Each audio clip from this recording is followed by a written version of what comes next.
2022 to just around 5,000 in 2024. Only 125 in the last few months, according to some reports. But again, are those the accurate numbers? Are we measuring what a startup is accurately? That's what we're going to take a deeper look at today. Acquisitions have seemingly slowed down. Companies are now avoiding risky buyouts. It's clear that investors are seemingly no longer chasing hype or big ideas without proof. They're backing those with working products, paying customers, steady financials. Is that the correct analysis of what's going on right now? In the last few months, many investors said a funding winter was taking place, but they also said that funding winter may be over now. Is the cleanup that needs to take place taking place? This morning on The Breakfast Club, we are joined by two people who played a pivotal role in India's startup story. Joining us right here in the studio first, Pranav, thank you for joining us once again. This is Pranav Chaturvedi. I'll just tell our audiences you're the managing director at Favcy, Favcy. I'm spelling that for our audiences because we thought even last time we need to get that name clear. You guys are venture builders and we'll talk to you a little bit more about what it is that you do too. Sure. We're also joined by Rajat Gulati. He's a fintech founder and startup operator at Plutus One. So let's just go over to both of them to understand more. Pranav, we'll come over to you first. Pranav, tell us this. Venture capital funding in India surged by over 40% last year. Thousands of startups at the same time, we're telling our audiences, shut down. Now, we've had you in the studio just a few months ago talking about the fact that it seems like the startup sector is in a very positive place. So it seems like there are basically contradicting headlines going around.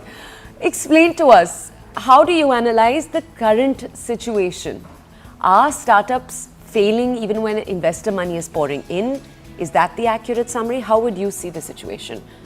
Thank you, Toya, for having me here. I think when I came here last, we were talking about the optimism in the startup ecosystem. I think I was perhaps the one who was trying to, bring some factual points on why it's not as optimistic as it seems. Yeah. So I'm now being seen as the pessimistic man of the startup ecosystem. But to come to your point, I think, DPIT released the number of about 91,000 startups have started or were registered with them by 2022, if I'm not mistaken. And that number was 167 in 2016. Right. Like just purely by the number of startups that are created, if you look at, let's say, a shutdown rate of 28,000, it's not such a big deal because the number of startups that started, the base value was so high. Primarily because 2021 was the year in which a lot of investments came in the startup ecosystem. We had about $64 billion coming in 2021. And then suddenly what happens is if you look at somebody shutting down in 25, this is typically a startup that started around the same time. So when you are actually starting up during 21, looking at the kind of hype that's going on in the market, so much capital being poured into startups, you start building startups perhaps for the wrong reason. You start building startups for investors rather than for your end consumers. And I think that is the biggest reason why you're seeing startups shutting down, because when now the tide is down, you're seeing a lot of naked bodies. So unfortunately, that's, I think, what's happening right now. Okay, let me go over first to Rajat to ask him if he has the same analysis of the situation. Yeah. Rajat, coming to you with the same question. We're going to ask you different questions through this, but I just first want to understand if you have the same analysis that this number actually, firstly, isn't that small. That was your first point. Isn't that large, rather. Your point was the number isn't that large if you just take a look at the large amount of startups that we even started in the year. And your second point was that 2021 just saw a particularly large spike in funding. Yeah. And so when compared to that, this number seems small. Rajat, do you agree on both those points? Yeah, I think that's fair. Pranav's made good points there. But I think a first principles view of it is also to ask ourselves, what is a startup really? Right? A startup is a convergence of risk in trying to build something that doesn't exist before, right? So when you do something like that, you realize that the default for a startup is to fail.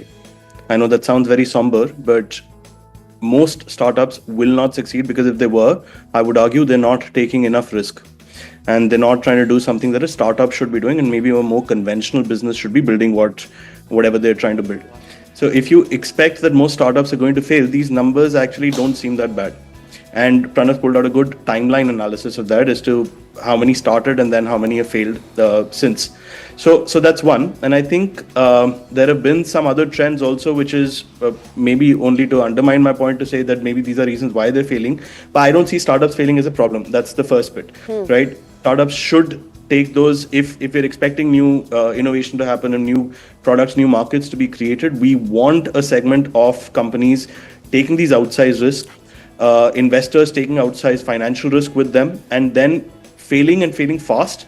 And then the ones that succeed have done something that have solved a problem that hadn't been solved before, created a category that didn't exist before. But there are two other factors that I think are in play here. And one is, of course, with a lot of the sectors that you mentioned where these numbers are coming from for startup closures, if you maybe remove agri-tech from them, you will see that a lot of these sectors are the sectors that received outsized funding during the pandemic, during the lockdown. Right. So what was happening was that a lot of money that would have been distributed equally over the entire startup space was being concentrated in certain sectors that investors and startup founders believed would reap the advantages of closures, of people being at home, of hybrid work, of not being able to socialize in person. And once the pandemic lifted, a lot of these sectors have seen sort of revenge rebounds. Travel sort of had an oversized rebound. There have been other kinds of models that have done really well during the pandemic, but then failed thereafter, and therefore these startups have not been able to persist subsequently.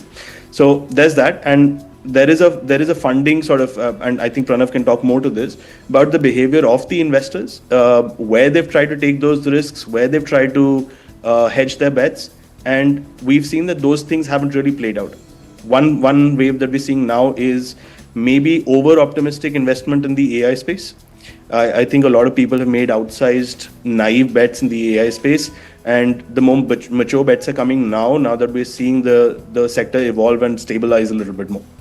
Okay, I just want to make that separation first for our audiences. Rajat, we'll come over to you to ask you more about what it was like to actually start a startup, what you saw in terms of the responses you got from funders, the excitement, the lack of excitement in some areas, I'm sure. So we'll come to you with more of those questions. Pranav, I want to come back to you to ask you something. Tell us this. Is there a ratio? So of every 10 startups, let me just give you an example and then just fill in the blanks for us. Of every 10 startups, is it fair to expect a failure rate of 5 out of 10? Give us a number almost to understand, and also give us a comparison, because we love bringing up, for example, the US, China in comparison here. Is that the right number or the right proportion to look at? Or when you're looking at the healthiness of a startup sector, do you look at other indicators? I think it's a great question, and a very difficult one to answer. If you look at the US model, which is take high risk, the VCs will invest in very, very high risk taking ventures, and the founder failure rates will be much higher. But the base rate of startup creation is also very high. My belief is that the America would be around anywhere between 35 to 40% of failure rates. India traditionally was not the American VC model, and therefore the number of startups that started were more like business ventures that were getting created. And when you look at that rate, obviously the rates are not going to be as high. But over the last 8-10 years since the VC model, the American VC model came to India, the similar kind of trajectories were followed. In my sense, I think a startup failure rate about 20-25% is healthy. We would be right now because of, again, the blow-off that happened in 2021 and subsequent winter that happened in funding. My assessment is it will be about 50-60%, which is a little unhealthy right now. But I think those are kind of trends that will normalize as we move over the next 3 to 5 years. Okay, so I want you to touch on something. Rajat, I'll just take this other question to Pranav first, and then we'll come to you in a second. Pranav, right now you talked about something very interesting. You said the American VC ecosystem as it is has basically over the last few years transferred to India. Over the last few years, meaning maybe it's fair to say a decade ago, 15 years ago, it started that immigration or that migration process, and right now it's been here for a while. Yes. You have various funds that have been set up across the country. These are funds that have certain monetary goals. They then spend that amount of money in different startups. Yes. You have investors, they'll have young investors who go out, meet the startup owners, diagnose their ideas and decide what amounts of money they should put into them. I just want to ask you, this system, is it fair to say it's a pollination entirely of the American system? Have you seen in the last few years different Indian-specific, or rather India-specific variations take place in the way in which our investors invest in startup companies? What have you noticed? So yes, you're right. I think the entire ecosystem that we see today of what we know as a startup ecosystem is a lot to do with the American VCs coming into India and building that kind of a model in India. In fact, the lexicon that we use in startup today is all borrowed from America, right? So even like the lean methodologies, etc., that are followed today by startups are all almost borrowed from the American VC model, and we are trying to pick up from what those guys have succeeded in US to bring it here. India is a different country altogether, and I think while there was digital spaces available in India where you could actually build something very, very differentiated in the Indian ecosystem, I think the American VC model kind of worked. Okay. So we saw likes of the Zomatos, etc., becoming big, Ola becoming big at that time, and these were kind of spaces that were differentiated and relevant, and therefore the same kind of a model got replicated here, and we were able to see success. Post 21, I think one thing that's happened is that the advent of AI. I think my friend Rajat was also speaking about the same. The advent of AI changes the complete modalities of building a startup now. So you can build startups genuinely with the 3-4 member teams. You can be hustling around. You may not need that kind of capital. So a lot of things are changing because of the advent of AI. The founders are trying to change themselves. I'm seeing a new trend happening in India where a lot of founders are utilizing something called, in US it's called the search fund, where you essentially utilize, go to traditional companies, you take AI and then you say, I'm going to marry AI with traditional company. I'm going to take over a traditional company, let's say from a baby boomer is about to retire, get in some capital investments, and then going to transform a traditional company. So I'm seeing those kind of trends as well emerging in India, which is quite good for the Indian ecosystem. So I think we're seeing all kinds of But I want to ask you, or we'll come back to you in a second, Yeah. because I want to go over to Rajat with the next question, but I do want to come back and ask you, in the way in which the startup ecosystem has evolved in India over the last decade, are there Indian nuances that have come about? So Yes. in the ways that investors invest, in the ways in which, for example, even startup founders pitch to you, are there differences that you've observed from the US ecosystem that we use as an example and that the world uses as an example? We'll come back in a second to ask you more on that. Rajat, if I could just come to you and ask you something. The funding winter that we're talking a lot about. So let's just tell our audiences firstly what we mean when we say that. Essentially, we mean that for a few years there, it felt like there was, especially for bystanders like us, it felt like there was a lot of money going out to startups. But in the last few years, there's been a funding winter of sorts where it's felt as if these big check money investors that came into the country, they no longer had those big checks to dole out. That's what we mean essentially when we say that there's a funding winter. It feels as if, and I want to ask you exactly that, Rajat. Has it felt for you as someone who's actually running a startup like there is a funding winter going on, or do you feel that the Indian ecosystem gets a few months of sort of break between something happening globally and it reaching Indian shores? Okay, great question, Toya. So there are a few things happening here. I think both of the things are right, and we've heard a lot about the funding winter. In our own fundraising process, however, we've not felt the effects of that. But in the macro, yes, absolutely. Most investors we've spoken to, most startups we've spoken to will attest to there being a paucity of, well, at least the traditional checks that were being written. For example, if there were a certain number of seed stage checks being written, that number went down a little bit because a lot of seed stage investors were sort of de-risking themselves and moving to a Series A. Series A investors were moving to Series B. And I think it's important there to riff a little bit on what Pranav said earlier. I think when you talk about failure rates, it's very important to qualify at what stage of the company and at funding that we're talking, what failure rates we're talking about. So a lot of VCs we speak to, for example, if they're operating in the seed stage, will talk about 90% failure rates for their portfolios, and they expect 1 out of 10 companies to be able to return their money to them, which is why the kind of risks that they need to take, they expect a 10x or 100x return on one company within the portfolio out of 10, and then the other 9, most of them won't even return the money, right? Their investments. But this obviously goes down at a Series A and goes down further at Series B, because at some level, a lot of these companies have found product market fit, but just by selection, they've only gotten Series A because the VCs have evaluated them to have significantly reduced their existential risk in the market, right? So failure rates at what stage is very, very important to qualify. That's the first bit. Now, coming to your second question about there being a lag between, say, global US markets and Indian markets. Yes, there is. And a lot of the outside effect is basically the interest rates operating in the US market. Because think about who's investing in these startups. There are VCs coming in, but who's giving the money to these VCs? These are limited partners. These could be insurance companies. These could be HNIs. These are all sorts of people who are putting money with these VCs to deploy them. And then their expectation is that their returns that they will make from investing in these startups is going to be higher than any other option that they had in their own markets. Right.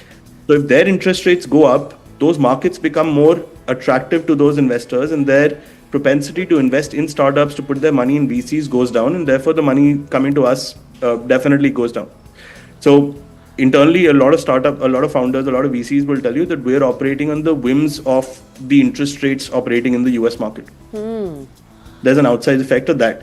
So does the Indian market have any uniqueness here? I just want to take an opportunity to talk about this. I think the main difference between, say, the US market and the Indian market is that the US market, in terms of opportunities for startups and founders, is a lot more homogenous than the Indian market. India's, any way you cut it, is 4 or 5 different markets, maybe more, depending on how you want to look at it. But if you were in one state of the US or another, if you were in New York versus Kansas, a lot of the opportunities to you, especially if you're doing something within the technology space and you're able to reach people digitally, digital penetration is much higher in that kind of economy. Those opportunities are a lot more equal to you, irrespective of where in the US you're located. Okay? But in India, if you're trying to run a Zomato, you're trying to run an Ola, you're serving the top 15% of India's population and no more.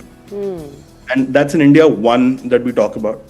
But the bulk of India is where we operate, ideally, is called Bharat, right? India 2. And that's a completely different beast from the US market. And there's a lot more heterogeneity in how people access services, how people deliver services, what the established business models are, how easy or difficult it's going to be for people to change their habits. So when a lot of the first wave of VCs came to India, they were trying to replicate whatever they'd seen in the US. But a lot of the offshoots from there, a lot of the partners, when they left those first wave of VCs and established India-specific funds, and there are a bunch of those now, they took a lot of the learnings that they've seen from meeting the founders, from studying the market, and saying that we are doing India-specific investments, and those are the real things that will scale here. Yeah.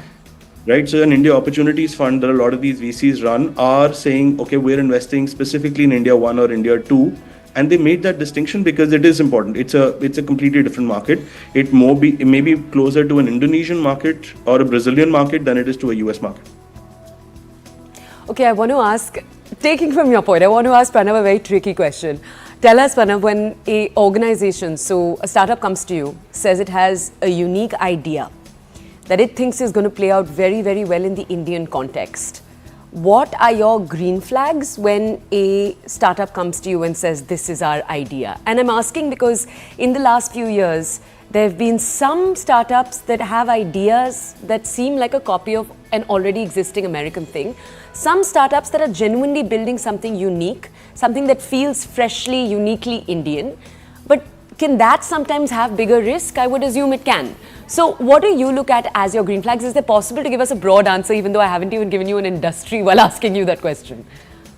I think it's again changing. Rajat brought a very relevant point on India and Bharat as two distinctions between what we are looking at. But essentially, they're very simple things, right? What's the kind of relevance that your idea has? Who are you really relevant for?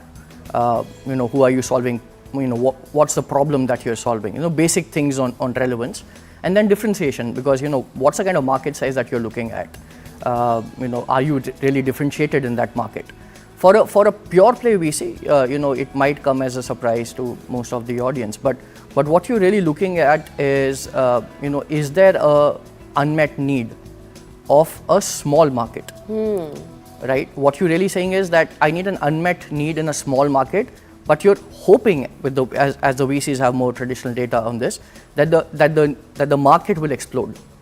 So what you're really saying is that can you take on this unmet need in a small market, where I'm saying that the market will really explode, because of which my incumbent player or my current player that I'm backing will be able to win that market. So that's the pure play American VC model, which exactly what Rajat said, works on almost like a pyramid model, where you invest in about 10, 15 odd companies in such kind of a space, then you double down on, let's say, 4 or 5 of them, then you triple down on, let's say, 2 of them, and then majority of your fund, which is about 80-85% of what remaining fund, goes in the best one. And that is how you're able to return large IRRs of about 30-35% to your LPs over a 5+2 period. That's really the space how American VCs have traditionally looked at, and that was borrowed in India by the typical VCs that you saw. Indian family offices, on the other hand, which are essentially homegrown investors, see it a little differently. I think where we see them from is that, is the idea in an industry which they understand very well. Is the idea in an industry where they believe that they can actually help through networks and connects? Is the idea in an industry where they can actually, not only capital will have a play, but strategic intellect will have a play, your partnerships will have a play, and potentially, those kind of areas where they believe that they can actually help scale a company maybe to a potential IPO or even do an M&A. So I think these are two different kinds of thinking around startup ecosystem today. Okay, all right. So your point is that actually, if you take a look at it, family offices invest in patterns that are very different from just VCs and the way VCs go about investing. And even there is a nuance that needs to be further understood. Unfortunately, Pranav, every time we have you on, it never feels like we have enough time. We haven't discussed, Rajat, we also wanted to get to you to ask you a little bit about this perception sometimes around startups that have come up in the last few years, that they've scaled very fast, they've seemingly burnt cash, and they couldn't retain customers or build solid business models. There are a few famous examples of that over the last few years in India. We wanted to ask you if, unfortunately, those had sullied the name for everyone else, because people do seem to still have a certain impression when it comes to certain startups. But thank you so much, Pranav. Thank you. It feels like we've skimmed the surface of a far deeper topic today morning. Rajat, thank you for joining us. I hope you, our audiences, feel that we've brought you some depth on this topic. Rajat, thank you for joining us with your experience as a startup founder, and Pranav, of course, you as an investor. Okay, we're going to be heading into a quick break. On the other side of the break, we are shifting focus entirely. We are bringing you a woman who is the first canine trainer in the Assam Rifles, and she's just in her early 20s. What did it take for her to make this change? How did she do it? We have her on the show in just a few minutes.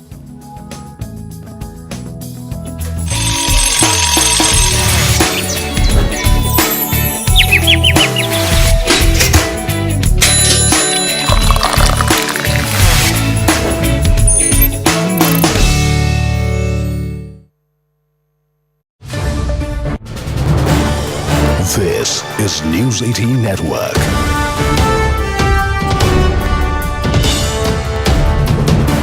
India's largest news network. They will try devious means, devious methods, but salute to our forces, our brave hearts, and of course the political establishment of the day that has worked towards designing a defense system that secures Bharat and its people. They decimated, destroyed with their guns, with their artillery shelling in Poonch Gurdwara, which also resulted in the lives of 4 Granthis being taken, and there were certain very young boys, Sikh boys, who have been maimed, who have been very severely injured in Poonch. But look what they tried with Amritsar and with Darbar Sahib, deliberately trying to bomb it, to try and drop a loitering munition, drone-backed explosives, or even a missile projectile at Harmandir Sahib. And there's a very, very devious narrative to it. But I hope the world is watching. Hope those who believe Pakistan have any empathy for Sikh or Sikhi are also watching this very, very carefully. Ramneek Maan with us. Colonel Ajay K. Raina, defense expert, will be joining us. He is also with us. And we also will be joined by Ambassador Deepak Vora, who should be joining us in any moment now. Namaste and Jai Hind, gentlemen. Thank you. Ramneek Maan. Namaste, Jai Hind. Sat Sri Akal ji. Sir, I just want to ask you, Ramneek Maan, on that night, on the intervening night of 7th and 8th, there were many who were saying that something is afoot because there were certain K handles, Khalistani handles, those who are also Pak proxies and puppets, who are asking the Sikh community to be aware. I hope you saw all of that, Ramneek Maan. What do you think was the intent behind the Pakistanis trying to target Harmandir Sahib? Well, very clearly that we have a very strong social fabric, and there is a very strong bonhomie between Hindus and Sikhs, and there is no difference per se. They are trying to create a wedge, not just between the communities, but also Sikhs versus India, Sikhs versus Delhi. So the intent is very clear. They want Sikhs to revolt against the establishment, the government of the day, the Prime Minister per se in person. They have tried several times and they have failed. And they will always fail in every attempt when they try to divide, Sikhs from India or to take away. The basic point here is, the thing is that we don't differentiate when it comes to nationality. We don't want to be seen as next to anyone when it comes to national security. So any matter where it is about the national security, you will always see Sikhs in the front line. The iconic photograph of the surrender of General A.A.K. Niazi, on Niazi's right, you see a Sikh general officer, General Jagjeet Singh Arora, General J.S. Arora, an iconic army officer, and that is something which has been the bane of Pakistanis. The only thing common between us and them is the language. No cultural commonality, there is no religious commonality. So they must have tried to attack not just Darbar Sahib, mind you, it also, the same complex also houses Sri Akal Takht Sahib. Akal Takht Sahib is the highest sectoral body for Sikhs. This is very important. So they must have tried like they tried in 71, and they have been peddling lies. And I've been saying this over and over. I don't know why the agencies or why the people concerned in the power corridors are not bothered about it. Kathavachaks and the sons and babas per se are the ones who have to be very carefully seen. Instead, they have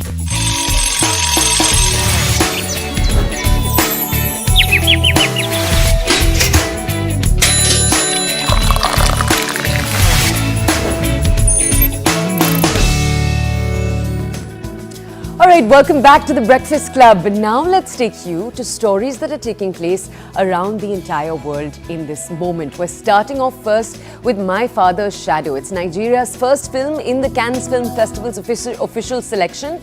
The director, Akinola Davies Jr., you're seeing him on screen right now, wanted to create something deeply personal. Davies' first feature takes place over one day. So the entire film is just in one day in 1993. Two brothers' absent father, played by the Gangs of London star Sope Dirisu, shows up unannounced. He takes them to Lagos. Their father is there to try to recoup some money owned by his employer as the country is on edge after the outcome of the first elections in a decade. So it's both a political film but also a film about family dynamics. The story, the genesis of the story comes from my brother writing a short film in 2012, sending it to me and me having a massive emotional reaction to it.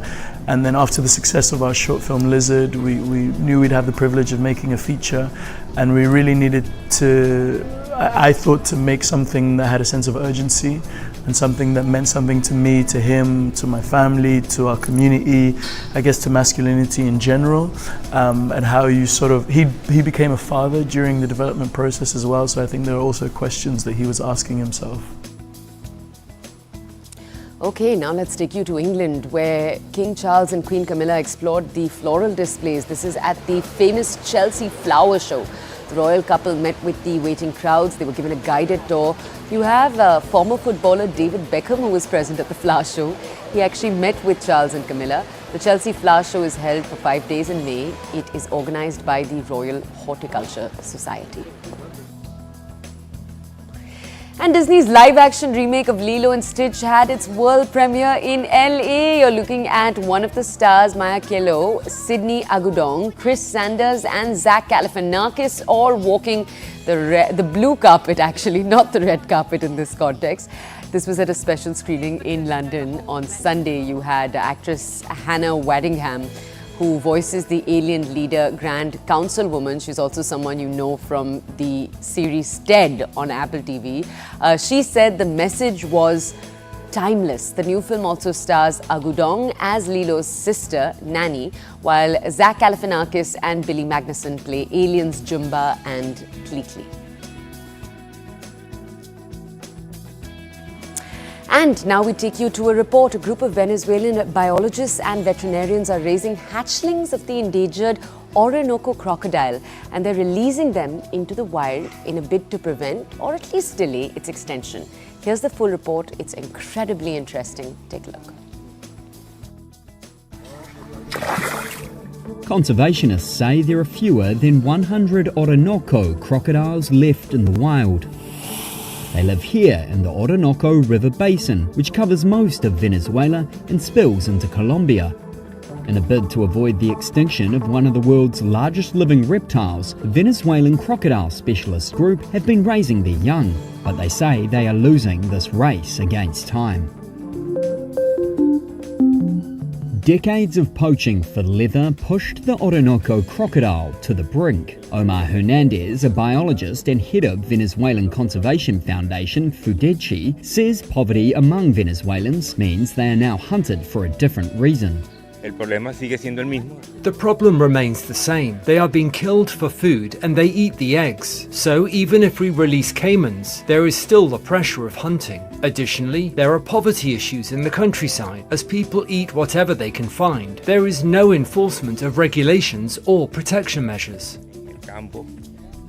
The scientists collect the eggs or hatchlings from where crocodiles are known to nest. They also breed captive adults kept at a zoo and a biodiversity centre and cattle ranch in central Venezuela.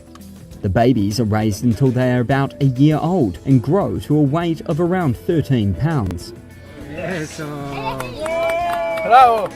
Every year, the group releases around 200 young crocs into the wild. But Hernandez is never confident of their survival due to a lack of awareness among the general public. The members of the crocodile specialist group are not getting any younger either. The next generation of biologists have mostly fled turmoil in Venezuela for jobs elsewhere. But the head of the group, Alvaro Velasco, says they will continue on for the love of the animal. People wonder why crocodiles. They think they're ugly, but to me, they are fabulous animals. You release them and they stay there. They look at you and suddenly they seem to think, what am I doing now in this gigantic river? And then they start swimming in the river and it is something wonderful. Look at those visuals. Okay, we're taking you now from that story to a different one. NVIDIA is planning to sell a technology that will tie chips together. What will end up happening is it will speed up the chip-to-chip communication that's actually needed to build and deploy AI tools. What could this potentially mean? This is a report on more. Take a look. We're announcing something very special. NVIDIA said on Monday it will sell a technology to speed up the chip-to-chip communication needed to make AI tools. The company launched a new version of this tech called NVLink Fusion and will sell it to other chip designers to help build powerful custom AI systems with multiple chips linked together. NVIDIA's NVLink is used to exchange massive amounts of data between various chips. And this move will continue to keep the company at the heart of the AI frenzy, which has boomed since ChatGPT's 2022 launch. Alongside this, NVIDIA has been designing central processing units that would run Microsoft's Windows operating system and use technology from ARM Holdings. speaking ahead of the Computex Tech Show. Its CEO Jensen Huang also announced plans to build a Taiwan headquarters in Taipei.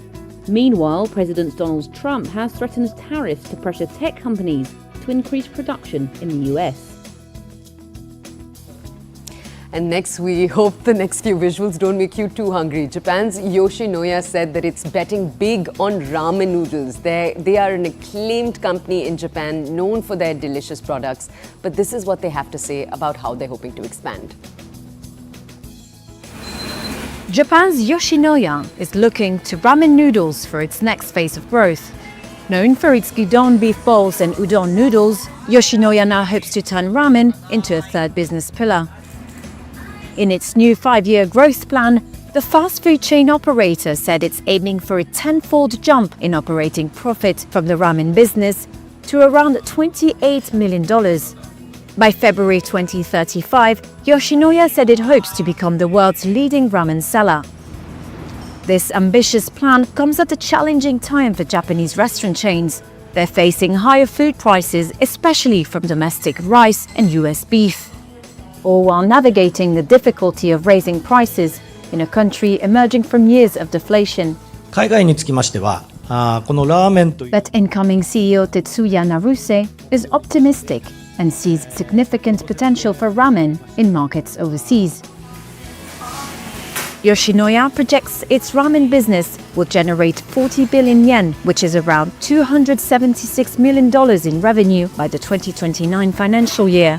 This would make up 13% of total sales, a significant jump from just 4% last year. Yoshinoya plans to expand its ramen business further through inorganic growth, with more acquisitions on the horizon. Okay, moving on, our next story. Our person of interest today is a really special person. At just 24, riflewoman Sri Lakshmi PV is already making history. She's doing it with discipline, grit and a game-changing attitude. She's the Assam Rifles' first ever woman dog handler. She's stepping into a role that is demanding, it's high stakes, and until now was entirely male-dominated. Now, just a little context on her. She's been with the Rifles for 2 years, and though she's just 1 month into this particular canine training course, she's already become the face of a quiet revolution in India's paramilitary forces. Her videos have gone viral over the last few days. Whether it's explosive direction or mastering the bond between soldier and service dog, her journey is proof that women in uniform are breaking barriers and leading from the front. Let's have her here onto the show. This is Riflewoman Sri Lakshmi PV. Good morning. Thank you so much for joining us here. We're just showing photos, visuals of you over there. Now, you've made history. You are Assam Rifles' first woman dog handler. Can you tell us a little bit? How did you join the armed forces? कैसे join किया आपने? कब join किया? Tell us a little bit about it. आपका सपना था ये. Tell us about it. मेरा परिवार में तो कोई नहीं है आर्मी में. मेरा पापा का सपना था वो आर्मी में आना है करके ना. हाँ. तो पापा से नहीं हो पाया तो पापा ने मुझे आर्मी में भेज दिया. उसके लिए मैं मेहनत कर दिया तो आ गया मैंने. So ये जो ट्रेनिंग आप कर रहे हैं, इसमें आपका मतलब सबसे फेवरेट पार्ट क्या है? जब आप कैनाइन ट्रेनिंग कर रहे हैं डॉग्स के साथ, फेवरेट पार्ट क्या होगा आपका? ऐसे कुछ नहीं, पसंद तो अभी एक आयरिस डॉग है, वो मेरा बड्डी बन गया अभी. वो लैब्राडोर ट्रैकर डॉग की ट्रेनिंग कर रहे हैं, वो भी ट्रेनिंग कर रहे हैं, मैं भी ट्रेनिंग कर रही हूँ उसके साथ. वो मेरा बड्डी जैसा बन गया. वो मुझे बहुत अच्छा लगता है. पहले उसके साथ बॉन्डिंग भी नहीं था मेरा.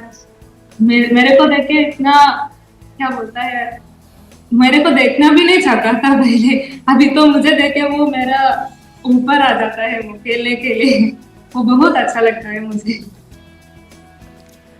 ओके, हम दर्शक, हमारे ऑडियंस को भी अभी हम आयरिस का पिक्चर दिखाएंगे. आयरिस के वीडियोस भी आपने हमें दिए हुए हैं. बट हमें ये बताइए, how do you build your relationship with the dog? जो भी आपका कुत्ता है, जो असाइंड डॉग है, हाउ डू यू बिल्ड जो रिलेशनशिप है आपके बीच में डॉग के साथ? आयरिस के साथ पहले बॉन्डिंग बनाना है, उसको खिलाना है, उसके साथ खेलना है. उसको ऐसे लगना है कि हम उसका क्या बोलता है दोस्त है जैसा लगना है. तब वो हमारा सुनेगा, बॉन्डिंग बनेगा, तब वो सुनेगा हमारा. बट श्री लक्ष्मी जी आपसे ये भी पूछना है, आप बहुत ब्रेव हो बिकॉज बहुत लोगों में एक डर होता है कुत्तों की तरफ, बहुत बहुत डर रहता है. Were you ever afraid of dogs? आप डरते थे क्या कभी? पहले तो डर था इधर आने के पहले, अभी तो डॉग का ढीला वो क्या बोलता है, I get used to dogs no. So हमें ये बताइए, अभी आप असम राइफल्स में you're the first woman to become a canine commander in this manner, K9 commander. आप कैसे बने? Do you think बाकी लेडीज में थोड़ा fear था towards dogs? ऐसे कुछ नहीं, ऐसे होता है ना, पहले जाने में सबको डर होता है. हाँ. कैसे जाऊं, लेकिन यूनिट से मुझे पूछा कौन जाएगा, वो डॉग हैंडलर पोस्ट के लिए, तो मैं वॉलंटियर बन गया. बचपन से ही मुझे कुत्ता को पसंद था, डॉग को, सो मैं वॉलंटियर आ गया. सो हमें ये भी बताइए श्री लक्ष्मी पीवी, कोई ऐसा है आपके परिवार में या आपके टीचर्स में जिन्होंने आपको बहुत इनकरेज किया, ये बोला कि आप ये कर सकते हैं? मेरा ट्रेनिंग में, मैं तो दिमागपुर में ट्रेनिंग किया था, उधर मेरा officer in command officer major Sneha साहब, उसने हमारे क्या बोलता है, हमारे अंदर से डर निकाल दिया, हमारे अंदर से वो सब कुछ रगड़ा भी दिया था उसने. वो बोला था कि जो लड़का को कर सकता है वो लड़की को भी कर सकता है, बोलती थी मेजर स्नेहा साहब. सो राइफल वुमन, आप हमें ये भी बताइए, अभी हमने काम के बारे में बहुत पूछ लिया, बट जब आपको थोड़ा रिलैक्स करना होता है, when you want to destress, do you have something you like to do? किताबें पढ़ना या कोई फेवरेट म्यूजिक जो आप सुनना चाहते हैं? मैं तो गाना सुनती हूँ, मैं केरला का हूँ ना, तो मैं मेरा केरला का ही गाना सुनती हूँ. मुझे येशुदास को बहुत पसंद है, उसका गाना बहुत सुनती हूँ मैं. लवली, हमें ये भी बताइए, असम राइफल्स में जो कॉम्बैट रोल्स हैं, विमेन ट्रेडिशनली ज़्यादा कॉम्बैट रोल्स नहीं कर रही हैं असम राइफल्स में, बट पिछले in the last few years have you seen कि लेडीज़ हर साल और रोल्स कर रही हैं? मैं बोलूँगी कि जो लड़का को कर सकता है वो लड़के को भी कर सकता है. वही लिमिटेशन तो है, लेकिन क्या होता है, वो भी हमारा कंफर्ट जोन से बाहर भी आ सकता है. हमें बाहर आने से ही पता चलेगा हमें भी. वो लड़कियों के अभी भी डर है ना अंदर से, वो उनका कंफर्ट जोन से बाहर आने के बाद ही पता चलेगा उनको. कुछ नहीं है ये सब चीज. श्री लक्ष्मी जी, अगर हम आपसे ये पूछें कि आपका अपने लिए सपना क्या है, आप क्या बताएंगे हमें? ऐसे सपना देखता हूँ कि असम राइफल्स में एक कैनाइन टीम को लीड करते हुए एक सपना देख रहा हूँ. मोर लेडी आ जाए अगर असम राइफल्स में डॉग हैंडलर बन के, उनके लीड करते हुए जाना है मुझे भी. सो जो फिर बाकी लेडीज़ हैं, बाकी यंग गर्ल्स हैं, उनके लिए आपके क्या वर्ड्स होंगे उन्हें थोड़ा इंस्पायर करने के लिए? मैं ये बोलूँगी कि हम get out of your comfort zone. Get out of your Then only you understand what you can do. Comfort zone के अंदर ही रहने से हम तो कुछ नहीं हो पाएगा. भाई ये मेरा बात. Love it. Shri Lakshmi ji, these are excellent words. Get out of your comfort zone. Only then can you understand कि आप क्या क्या कर सकते हो. Okay, lastly आप हमें ये भी बताइए, जब आप या तो अंडर कॉन्फिडेंट रहते हैं या कभी कभी मान लो आप you know when you are feeling anxious, तब आप अपने आप को क्या बताते हैं? What do you tell yourself? मुझे एवरेज बनने का डर है, मुझे एवरेज नहीं होना है. वही है मेरा डर. कुछ भी करने से मुझे एवरेज नहीं बनना है, उसके ऊपर ही जाना है. बचपन से ही मेरा मम्मी ने हमेशा बोलता है, वो कभी भी कहीं भी एवरेज नहीं बनना है, कहीं भी आगे बढ़ना है. Shri Lakshmi ji, you have left us so inspired, just so inspired. Salute to you, salute to all of our troops who are out there protecting our nation, but to you and Iris, all of our love from the Breakfast Club. Thank you for joining us this morning. Okay, let's move on now from that lovely, lovely interview into something very different. Let's get ready to witness electric vehicles, and what you're taking a look at is the big, the bad, the Tesla Cybertruck. It is futuristic, it is fierce, and it has inspired already gazillions of memes online for its very, very different look. It has a head-turning design, and it's a design that has left the internet split, with some very, very excited because it brings bold design and impressive features, but also some split over what they say is its big, bad and sexy look. Take a look. This is Overdrive with their opinion.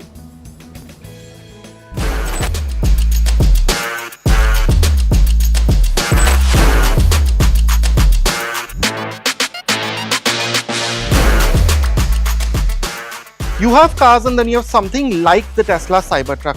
Everyone seems to have an opinion on it, and it's perfectly understandable why. I mean, just look at it. And since you might be able to get your hands on one in India soon enough, we thought we'd take a closer look at it. A surprise is that the Cybertruck isn't quite as large as the traditional full-size pickup it competes with in the USA. But in the Indian context, this thing is absolutely massive, large enough to take up nearly an entire lane on our roads. It overshadows something like an X7 easily. It's quite a sight, but stainless steel is not an easy material to work with on a large scale, and it shows with the uneven panels and gaps, as well as with the sharp edges to the bodywork.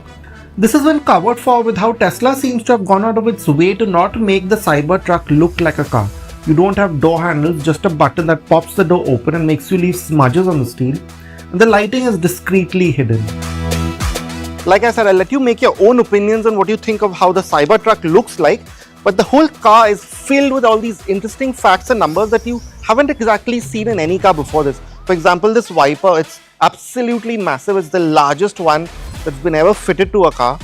And this body, it's made out of stainless steel that's been formed by air, and it's 1.8 mm thick, which Tesla says can even stop a bullet in some conditions. And you also have a frunk, which is quite usable. As you can see, I've fitted a slimish kind of trolley here and a duffel bag. The powered frunk seats at just the right height and shape for you to use as a seat, given the 100 kg weight limit and 200 litre volume. Another over-the-top fact is that the laminated glass panels happen to be impact resistant, as you saw in that viral Cybertruck reveal. The 20-inch Cyber wheels, as they are called, don't look as large as they are, but the ridges for the aero cover on them and the chunky tread complement the Cybertruck's sense. They seem as India ready as a Cybertruck's ground clearance, which can range from 201 to 406 mm, depending on the ride height setting you choose for the air suspension. But really, this is the draw of the Cybertruck, having a wild machine that is still as practical as a regular pickup. And the numbers at least point to that. For example, I can put stuff right in. It's a 6-foot long bed, so all kinds of things that you might want to fit in will go in here. And the payload is 1.1 tons, so you can carry as much or even more than a D-Max, for example.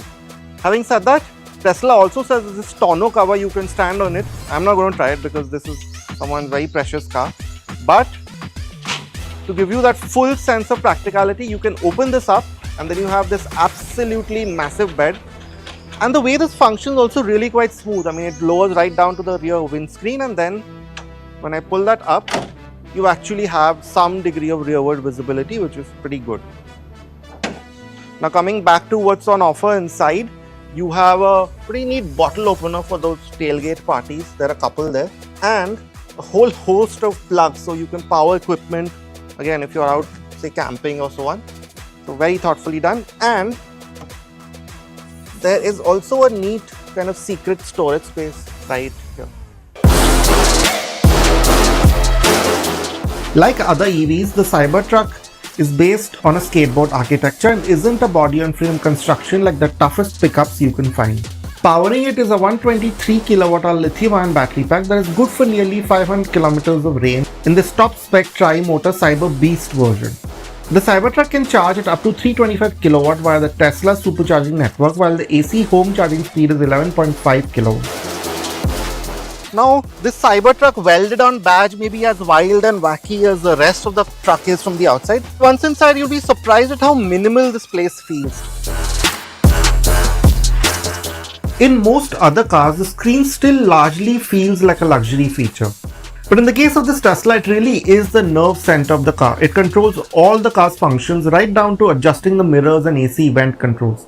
It's a bit intimidating at first with a vast amount of menus and controls, but the screen is especially responsive and is laid out smartly, so it becomes second nature quickly enough. Most things are a few swipes and taps away. And just with many of these EVs, you have this really open kind of feel to it even then. So for example, I have this fully flat floor. I can put some items here. There's some big nice door pockets, and that sense continues even here as well. These aren't marked, but they are two wireless chargers. Here I have these very sharply cut cup holders here, and there's a deep cubby space here. Goes right down. As sensible as the Cybertruck is, Tesla has a great sense of humor, which you can see in the Easter eggs scattered across the screen. Oh my God. Like the taps that crack the window of the Cybertruck display, the Mars theme, and the odd horn sounds. There's also games you can play using the actual steering wheel and brakes, along with the usual video streaming features. Now coming back to how it feels in terms of quality, because that is something that we hear a lot with Tesla. And at first glance it looks nice. Like I said, it's your suede, for example, where you touch it here on the door pillars and so on, and everywhere else. Soft materials here and right in front of you as well. Yes, some of the finish could have been slightly better, especially when you speak of luxury brands, but on the whole it works. And I must say the seats are quite comfortable. You are well bolstered, you have a ventilated function, and thankfully the seats have actual physical controls to set them, so that's very easy.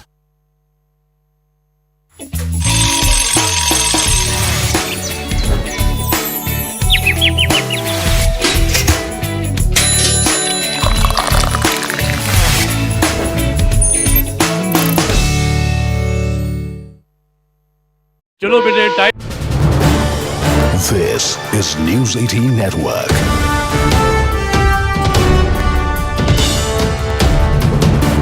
India's largest news network. They will try devious means, devious methods, but salute to our forces, our brave hearts, and of course the political establishment of the day that has worked towards designing a defense system that secures Bharat and its people. They decimated, destroyed with their guns, with their artillery shelling in Poonch Gurdwara, which also resulted in the lives of 4 Granthis being taken, and there were certain very young boys, Sikh boys, who have been maimed, who have been very severely injured in Poonch. But look what they tried with Amritsar and with Darbar Sahib, deliberately trying to bomb it, to try and drop a loitering munition, drone-backed explosives, or even a missile projectile at Harmandir Sahib. And there is a very, very devious narrative to it. But I hope the world is watching. Hope those who believe Pakistan have any empathy for Sikh or Sikhi are also watching this very, very carefully. Ramnik Maan with us. Colonel Ajay K. Raina, defense expert, will be joining us. He is also with us. And we also will be joined by Ambassador Deepak Vora, who should be joining us in any moment now. Namaste and Jai Hind, gentlemen. Thank you. Ramnik Maan. Namaste, Jai Hind. Sat Sri Akal ji. Sir, I just want to ask you, Ramnik Maan, on that night, on the intervening night of 7th and 8th, there were many who were saying that something is afoot, because there were certain K handles, Khalistani handles, those who are also Pak proxies and puppets, who are asking the Sikh community to be aware. I hope you saw all of that, Ramnik Maan. What do you think was the intent behind the Pakistanis trying to target Harmandir Sahib? Well, very clearly that we have a very strong social.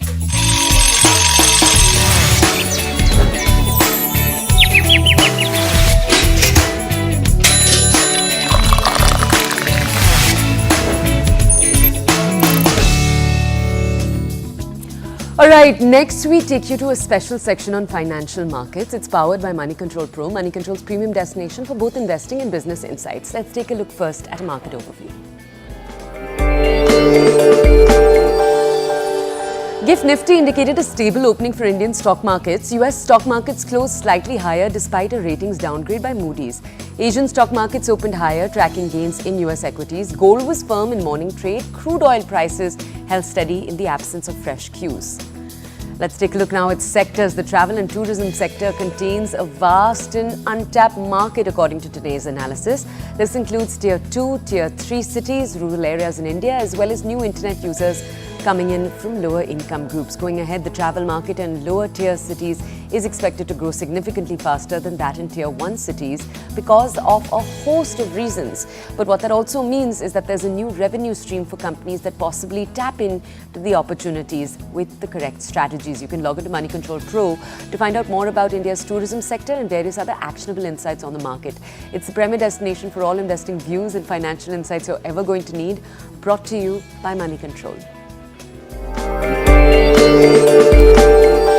And with that, we're drawing our entire show to a close. Thank you for watching us. Thank you for joining this morning on The Breakfast Club. We hope you enjoyed the diversity of everything we brought you. We'll, of course, see you once again right here tomorrow morning.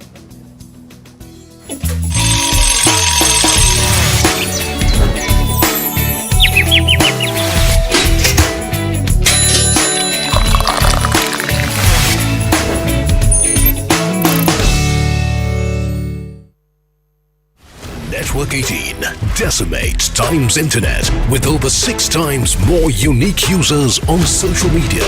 Network 18, the undisputed leader of news networks, way ahead of the times.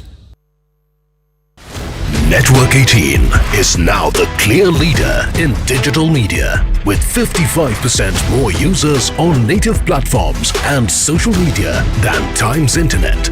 Network 18, the undisputed leader of news networks, way ahead of the times.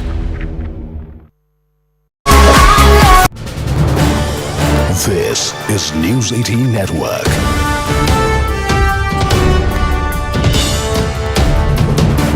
India's largest news network. They will try devious means, devious methods, but salute to our forces, our brave hearts, and of course the political establishment of the day that has worked towards designing a defense system that secures Bharat and its people. They decimated, destroyed with their guns, with their artillery shelling in Poonch Gurdwara, which also resulted in the lives of 4 Granthis being taken, and there were certain very young boys, Sikh boys, who have been maimed, who have been very severely injured in Poonch. But look what they tried with Amritsar and with Darbar Sahib, deliberately trying to bomb it, to try and drop a loitering munition, drone-backed explosives, or even a missile projectile at Harmandir Sahib. And there is a very, very devious narrative to it. But I hope the world is watching. Hope those who believe Pakistan have any empathy for Sikh or Sikhi are also watching this very, very carefully. Ramnik Maan with us. Colonel Ajay K. Raina, defense expert, will be joining us. He is also with us. And we also will be joined by Ambassador Deepak Vora, who should be joining us in any moment now. Namaste and Jai Hind, gentlemen. Thank you. Ramnik Maan. Namaste, Jai Hind. Sat Sri Akal ji. Sir, I just want to ask you, Ramnik Maan, on that night, on the intervening night of 7th and 8th, there were many who were saying that something is afoot because there were certain K handles, Khalistani handles, those who are also Pak proxies and puppets, who are asking the Sikh community to be aware. I hope you saw all of that, Ramnik Maan. What do you think was the intent behind the Pakistanis trying to target Harmandir Sahib? Well, very clearly that we have a very strong social...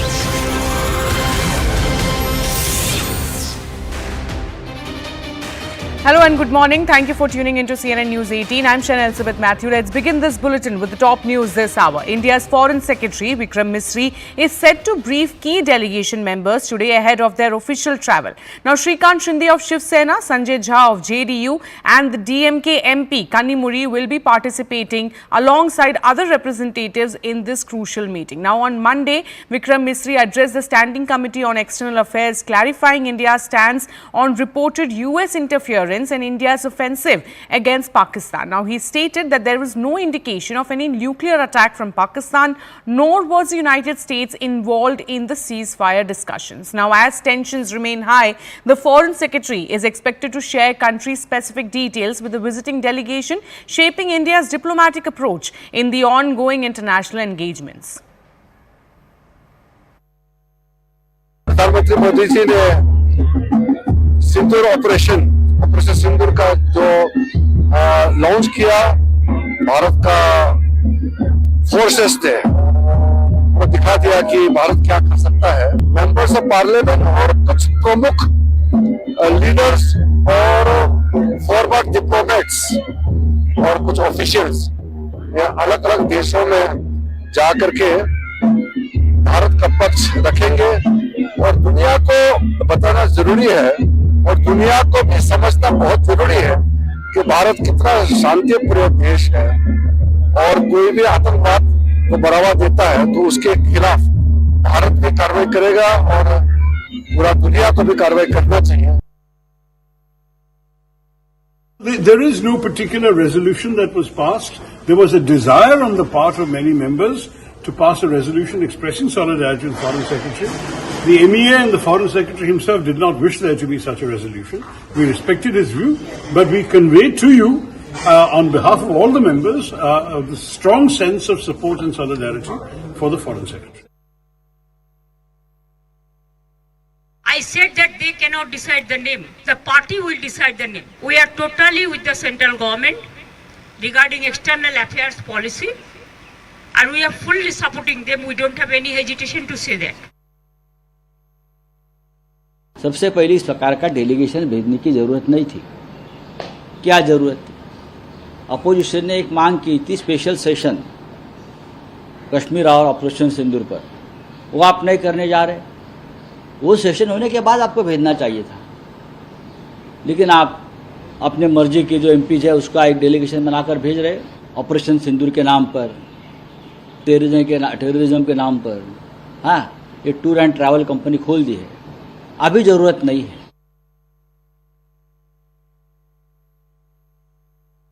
देखिए, मैंने जैसे अभी कहा कि जो parliamentary delegation होते हैं उसकी एक परंपरा है, उसका संकेत है, उसका कन्वेंशन है।